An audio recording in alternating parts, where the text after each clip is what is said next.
तो debit card या credit card के जरिए भी अब रेलवे स्टेशन पर टिकट मिल सकेंगे। नए साल में रेलवे ने इसके लिए तैयारी कर ली है। रेलवे करीब 5000 POS यानी पॉइंट ऑफ सेल या स्वाइप मशीनें भी कह सकते हैं लगाने जा रहा है।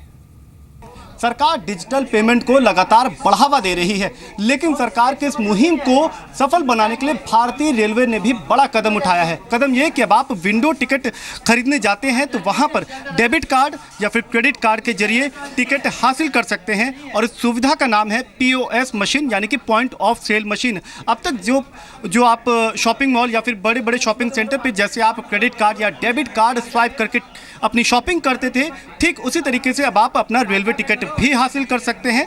इस तरीके के POS मशीन को अलग अलग काउंटर पर लगाया गया है। आंकड़ों के मुताबिक भारतीय रेलवे की योजना यही है कि 5000 से ज़्यादा इस तरीके के POS मशीन 31 मार्च 2017 तक देश के अलग अलग रेलवे काउंटर पर लगाई जानी है और उसके बाद इस संख्या को बढ़ाया जाएगा ताकि जो बड़े स्टेशन हैं जहां से टिकटिंग ज़्यादा होती है वहां पर क्रेडिट कार्ड या डेबिट कार्ड के जरिए टिकट हासिल कर सके लोग। और कोशिश यही कि जो डिजिटल पेमेंट के फ़ायदे सरकार बता रही है वो लोगों को भी मिले और जो कैशलेस इकोनॉमी की लगातार बात और दावा सरकार कर रही है उस दिशा में सरकार को सफलता भी मिले। लेकिन ये सही है कि एक अतिरिक्त सुविधा डिमोनेटाइजेशन के बाद यहाँ पर भारतीय रेलवे अपने मुसाफिरों को देने की कोशिश कर रही है कि अगर आपके पास कैश नहीं है तो चिंता करने की बात नहीं है, आप अपने क्रेडिट कार्ड या फिर डेबिट कार्ड के जरिए रेल टिकट हासिल कर सकते हैं और इसके जो तमाम फ़ायदे हैं वो न केवल मुसाफिरों को भी मिलेंगे, साथ ही भारतीय सरकार को भी इसके जरिए उनकी मुहिम को सफल बनाने में भी फ़ायदा होगा।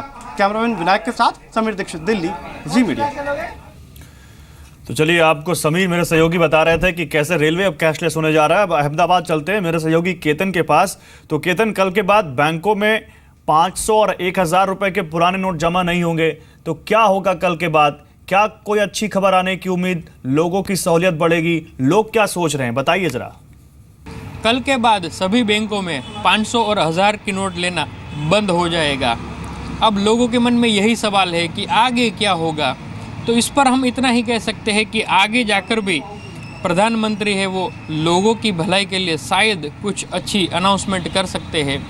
अभी तक मतलब 31 दिसंबर तक जो बैंकिंग ट्रांजैक्शन के ऊपर लगने वाला जो सर्विस चार्ज था उनकी मियाद है वो 31 दिसंबर से आगे भी बढ़ा दी जा सकती है।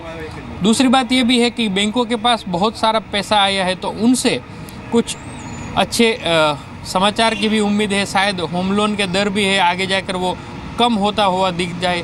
शायद दूसरी भी कई सारी चीज़ें हैं जो कि लोगों के ऊपर है, लोग उनका ट्रांजैक्शन करने में काफ़ी आसानी रहे। खासकर कैशलेस इंडिया की जो बात कही गई है, तो कैशलेस को बढ़ावा देने के लिए अभी जो प्रधानमंत्री ने कई सारे इनाम की घोषणा की है, तो आगे जाकर इसको और भी आकर्षक बनाने की भी एक शायद संभावना है।